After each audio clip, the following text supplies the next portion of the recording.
Breaking news. লুকিয়ে ক্যামেরার আড়ালে প্রাথমিকভাবে 10,000 বন্যার্তদের পরিবারকে শুকনো খাবার, মেডিসিন সহ আরও প্রয়োজনীয় সামগ্রী দিচ্ছেন ঢাকাই সিনেমার শীর্ষ নায়ক শাকিব খান। তার সাথে আরও যুক্ত হন তার কোম্পানি রিমার্ক হারলেনও। সম্প্রতি স্মরণকালের ভয়াবহ বন্যায় ক্ষতিগ্রস্ত হন ফেনীসহ আরও অনেক জেলার মানুষ। তবে তাদের সহযোগিতা করতে দেখা যায় দেশের বড় বড় তারকা ও ইনফ্লুয়েন্সারদের।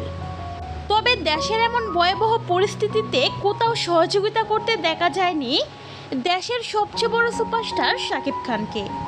আর এই বিষয়টি নিয়ে হচ্ছিল অনেক আলোচনা সমালোচনা। তবে আজ একটি গোপন সূত্রে জানা যায়, লুকিয়ে ক্যামেরার আড়ালে প্রাথমিকভাবে 10,000 বন্যার্তদের পরিবারকে শুকনো খাবার পাঠাচ্ছেন শাকিব খান।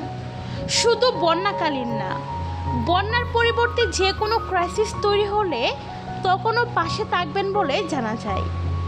সত্যি বলতে দেশ ও সাধারণ মানুষের কারণে আজকে তিনি শাকিব খান। তাই শাকিব খান সবসময় দেশ ও সাধারণ মানুষের পাশে থেকেছেন। এবারের বন্যার সময় উনি দেশেই নেই।